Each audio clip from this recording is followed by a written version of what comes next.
femmes, j'espère que vous allez bien. Je vous retrouve Pour ce deuxième jour au cœur de ta féminité, tout un programme que je t'ai préparé de tout mon cœur pour te faire plonger au sein de ta féminité, d'un archétype à un autre, d'une île à une autre, pour aller justement ressentir cette femme que tu désires tant, devenir libre, devenir audacieuse, juste de te sentir bien avec toi-même. Je suis Laurence Sala, je suis naturopathe, multi-entrepreneur et aujourd'hui on se retrouve au cœur de ta chrysalide. Quand tu arrives, fais-moi un coucou. Si tu es là en live, viens avec tes questions. Si tu es là en replay, évidemment mets le hashtag replay, ça me fera super plaisir de pouvoir connecter avec toi. Donc aujourd'hui, je t'emmène dans l'archétype de la femme chrysalide. La femme chrysalide, pour moi, c'est celle qui est justement, comme un papillon, est en train de se préparer pour pouvoir prendre son envol. Et je l'ai énormément reliée au fil rouge des menstruations parce que qu'on soit femme, en fait, on a notre cycle à un moment donné dans notre vie.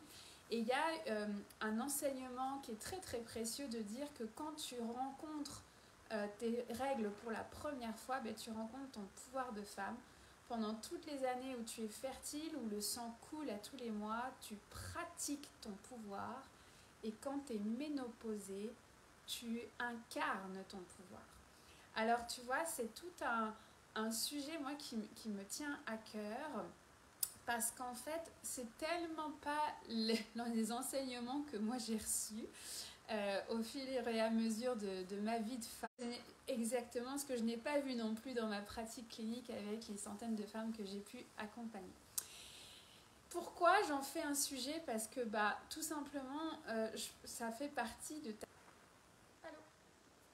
J'ai comme eu un bug technique, j'espère que ça fonctionne.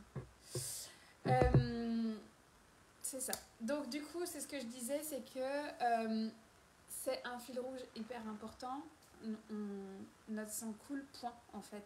Maintenant, c'est quand je vois dans la pratique ce que les gens me disent, en fait, quand je pose la question aux femmes, comment s'est passé tes premières menstruations? Dans 80% des cas. Si toi, tu te souviens de tes premières menstruations, je vais t'inviter à faire un exercice de journaling après, de dire, ok, c'est vrai, ça, quand j'avais 10, peut-être 9, 11, 12, 13, 14, 15 ans, en fait, quand c'est arrivé, comment ça s'est passé pour toi, tes premières menstruations? Est-ce que tu as été accompagnée? Est-ce que tu as été célébrée? Est-ce que on t'a juste tendu une serviette et voilà? ou au contraire, t'étais pas prévenue, tu sais pas ce que c'est, t'as cru mourir ce jour-là et c'est carrément un traumatisme en fait. Dans ce que j'ai vu, 80% des cas, les femmes ne se souviennent pas en fait de comment ça s'est passé. C'est un non-événement. 10% un traumatisme et un 10% de célébration. De célébration, de restaurant, d'une façon de dire bienvenue dans le monde de la féminité. Et en fait, ce non-événement, il est venu me chicoter parce que, en fait, quand je remonte ce fil de ma propre femme chrysalide, j'ai mis des années pour dire qu'en fait, c'était un traumatisme. C'était un non-événement jusque-là. En fait, moi, on m'a pas prévenue. J'ai découvert ça. Et là, c'était la panique à bord. On m'a juste tendu des serviettes et le soir, devant tout le monde, Laurence est devenue une femme. Et moi, ça a été comme on peut pas dire ça comme ça. On parle de mon intimité. Et en fait, le chemin s'est fait. J'ai continué. Puis quand j'ai vécu c'est cette recherche de la fertilité. Quand tu veux un bébé, tu veux pas que ton sang il coule à tous les mois. Tu le détestes, ton sang. Tu sais, on a vraiment été dans cette culture de... de toute façon, on peut faire de l'escalade pendant nos règles. Alors ça, c'est comme les fausses publicités bien mensongères qui existent là. On nous a bien dit, non, mais il n'y a pas de fluctuation émotionnelle pendant le cycle. Ça, c'est ton imagination. Ou alors, dès que tu es énervée, c'est comme elle va avoir ses règles. Ça, je suis plus capable d'entendre ces trucs-là. Dis-moi si toi aussi, c'est comme ça aussi chez toi.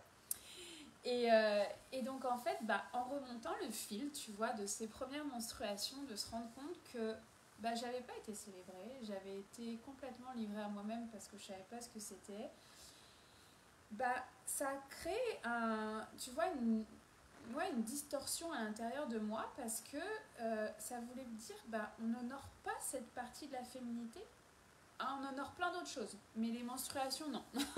C'est comme, non, c'est pas un sujet, tu vois.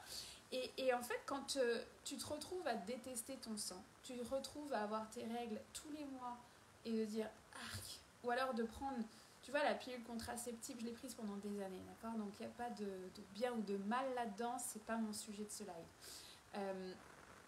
Mais tu vois, j'oublie que j'ai mes règles. J'oublie que, enfin tu vois, où tu prends cette pilule anovulante là où t'as plus de règles, il y a quand même quelque chose qui vient me travailler en me disant, mais pourquoi on a monté une société qui déteste autant cette partie de la féminité? Pourquoi c'est si mal? Pourquoi c'est du dégoût? Pourquoi on n'aurait pas le droit? Puis il faut pas le voir en fait, ce sang-là, il faut surtout pas le voir. Et en fait, j'ai fait un chemin de réparation avec ma femme Chrysalide parce que récupérer mes menstruations à tous les mois alors que je vivais des fausses couches, alors que je voulais un enfant. Donc tu sais, tu veux pas le voir ton sang là. C'est comme t'attends que t'aies pas tes règles. Ça a été un vrai chemin de réconciliation avec cette partie de ma féminité. Ça a été un vrai chemin de connaissance de soi. Parce que là, qui parmi vous sait où est-ce qu'elle en est dans son cycle? Sans regarder une application de tout genre. Même ton carnet, ton agenda, est-ce que tu sais aujourd'hui à quel jour tu es de ton cycle? Tu sais, il y a une déconnexion qui se crée. Parce que la vie va vite, parce qu'il y a plein de choses à faire, etc. Sauf qu'en fait, c'est ton corps. C'est toi, ça fait partie de toi. Et j'ai même poussé le bouchon très loin. Quand j'ai fait ce chemin de guérison, d'accepter en fait ce sang, d'accepter ce cycle menstruel, d'accepter que ça fait partie de moi et que toutes les femmes, on a notre sang qui coule pendant X années en fait. Peu importe si tu as un diagnostic et qu'elles sont irrégulières, peu importe qu'il y ait des douleurs, peu importe qu'elles soient hémorragiques, peu importe la couleur, c'est pas toujours un rouge vif, peu importe que tu aies des caillots, que tu vives de l'endométriose, de l'infertilité, on a tout le sang qui coule pendant certaines années, de manière plus ou moins régulière ou irrégulière selon ton vécu et ton chemin et ta santé en fait. Et donc j'ai poussé ce bouchon jusqu'à l'année dernière en fait, où j'ai demandé à faire un rituel de réparation. J'ai réuni mes grandes amies, ma sœur, ma nièce, mes filles, en fait, toutes ensemble, on a fait un rituel de réparation de mes premières lunes, à l'âge de 37 ans. J'ai voulu réparer ce moment-là, j'ai voulu le vivre avec ces femmes-là, c'était une journée de beauté, c'était une journée de tellement de transmission aussi pour les petites filles qui étaient autour de ce cercle. De dire mais c'est juste waouh d'avoir ces menstruations. Moi chez nous on appelle ça les lunes en fait. D'avoir ces lunes, c'est une fête. Aujourd'hui, depuis 2020, c'est ça, le retour des règles après ma deuxième, 2019-2020, mes filles me font un petit déjeuner au lit tous les mois. Tous les mois, quand maman a ses lunes, j'ai le droit à mon petit déjeuner de célébration de la femme que je suis. Tous les mois, mon chum, mon mari, va prendre le relais en fait, parce que ça tombe souvent en week-end.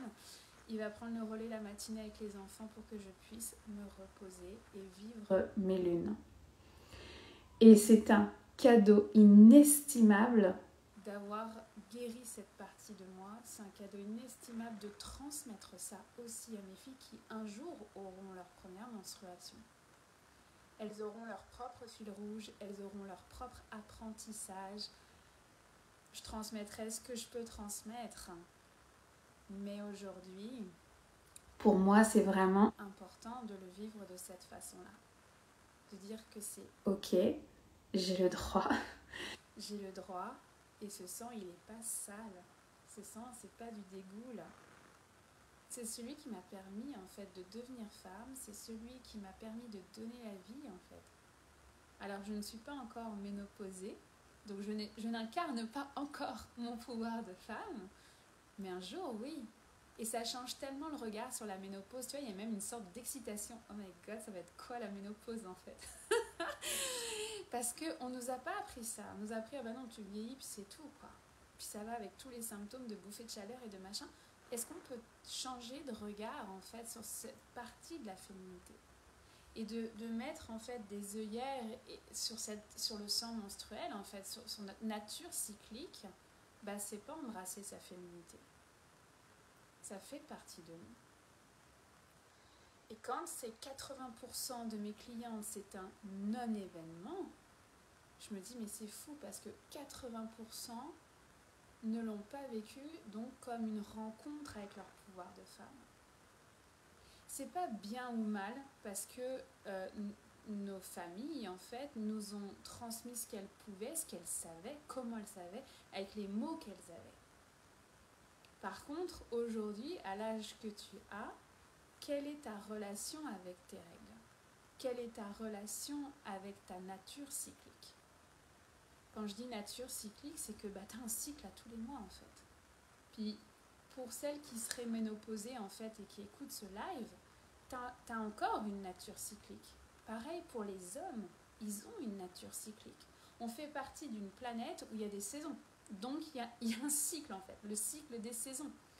On est d'accord que la lune, elle existe en fait. Et la lune, pareil, elle a son cycle en fait, de nouvelle lune à pleine lune en fait. Et on change de cycle lunaire à tous les mois. Donc, qu'on soit menstrué ou pas, on a cette nature cyclique. Tu vois, il y a ce rituel quand tu es ménopausée de pouvoir en fait te connecter, te reconnecter en fait à la lune, à ce cycle lunaire et de remercier à tous les mois en fait cette nature cyclique. Les hommes pareils peuvent remercier leur nature cyclique. C'est ce qu'on appelle nos eaux intérieures en fait. Nos eaux intérieures, ça comprend les larmes, ça comprend la salive, ça comprend le lait maternel, ça comprend les menstruations. Et faire semblant que ça n'existe pas et qu'on peut aller escalader avec des beaux tampons, bah non en fait. Ça ne veut pas dire que pendant 5 jours, pendant mes lunes, je suis un moine et que je ne fais rien. Non. Non. Mais c'est vrai que c'est pas le temps pour aller crapahuter. C'est pas le temps pour aller escalader. Moi, j'adore la piscine, j'adore aller nager. Je ne vais pas à la piscine pendant mes menstruations. Bien sûr que je pourrais. Physiquement, physiologiquement, je peux, mais c'est pas mon souhait parce que je veux respecter aussi cette partie de moi. Je veux l'honorer en fait. Et pour l'honorer, alors je vais avoir mon petit déjeuner par les enfants, je vais avoir cette matinée off que m'offre mon mari, mais moi je vais prendre un temps de journaling, je vais prendre un temps de méditation en fait avec moi. Mais donc je t'invite avec ce live en tout cas à regarder, est-ce que toi aujourd'hui, tu vois, est-ce que tu es connecté à cette nature cyclique? Est-ce que tu es connecté à ton cycle menstruel? Où en es-tu sans regarder l'application? Où en es-tu? Est-ce que tu l'apprécies ce sang? Est-ce que, sans forcément faire la fête, on est bien d'accord là, mais est-ce que, tu sais, je veux pas être dans une relation où je déteste mon cycle menstruel comme j'ai pu l'être quand j'étais infertile. Est-ce que tu as rencontré ton pouvoir de femme? Pourquoi je pose cette question-là? C'est parce que je pense à des femmes que j'ai eues dans ma pratique clinique qui n'ont jamais eu leur menstruation. À qui on a provoqué les menstruations par la pilule contraceptive en fait, mais qui n'ont pas rencontré en fait cette nature cyclique, oui, c'est qui n'ont pas rencontré leur sang de manière naturelle. Est-ce qu'aujourd'hui tu es sous pilule et donc dans ces cas-là, le cycle il est formaté?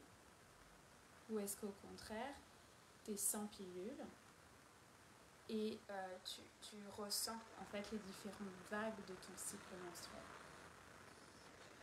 La femme chrysalide, c'est remonter ce fil rouge. C'est quand je ferme les yeux, à chaque fois, je vois une rivière rouge avec un canoë. Et je monte ma rivière, en fait, parce que c'est un outil de connaissance de soi. C'est ça le résultat. Quand on est connecté à cette nature cyclique, c'est qu'on apprend à mieux se connaître. Pourquoi j'ai des caillots? Pourquoi c'est hémorragique? Pourquoi j'ai de l'endométriose? Pourquoi? C'est pourquoi? Et en fait, de mettre du sens à tous les mois, eh ben, ça permet en fait de le vivre déjà de manière beaucoup plus légère. C'est pas quelque chose de lourd, dégoûtant, j'ai encore mes règles, enfin tu vois, c'est pas du tout ça, c'est comme au contraire, c'est la fête, je suis une femme. Avoir ces menstruations, pour moi, c'est une fête. Et le jour où je serai ménopausée, je dirais la même chose, mais c'est une fête. C'est une fête d'avoir eu cette chance d'être femme. Moi, je me sens très chanceuse d'être femme et de vivre en fait ce cycle menstruel. Donc c'est un bel exercice de journaling qui t'attend, de dire où est-ce que tu en es dans ton cycle. Est-ce que tu es connecté à ton cycle? Comment tu la vis, toi, ta relation avec tes menstruations? Que tu aies des enfants ou pas, que tu sois menstruée ou pas, de manière régulière ou pas. Et si tu es ménopausée, demande-toi comment tu as vécu cette partie de ta vie. Comment c'était pour toi d'avoir tes menstruations? Je veux révolutionner la vie des femmes. 80% de non-événements, mais ça c'est comme pas possible dans ma tête. 80% en 10 ans de pratique, là, 80% de femmes qui me disent ne pas se souvenir. Alors que c'est le jour où elles ont rencontré leur pouvoir. On est loin de cette transmission-là, en fait. Tu sais, avant, les femmes, elles se réunissaient sous la tente, en fait. On appelait ça la tente rouge, parce qu'en fait, les femmes se retrouvaient donc sous la tente pour se transmettre ces enseignements-là. C'est une pratique depuis des millénaires, en fait. Tu sais, si tu n'as pas vu la série, je crois qu'elle est sur Netflix, c'est The Red Tent, la tente rouge, justement, où on vient t'expliquer ça. Tu peux aller voir aussi sur ma revue de presse, sur mon site web.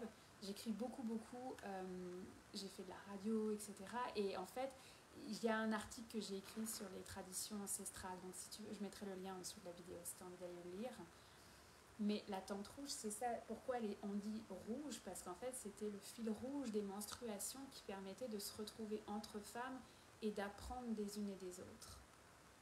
C'est des écrits qui n'existent presque pas, on va dire de plus en plus, parce qu'il y a quand même une vague de féminin sacré. Mais c'est pas quelque chose, en tout cas, que nos mères nous ont appris. Et si tu as eu la chance d'avoir une maman qui t'a appris ça, mais génial pour toi.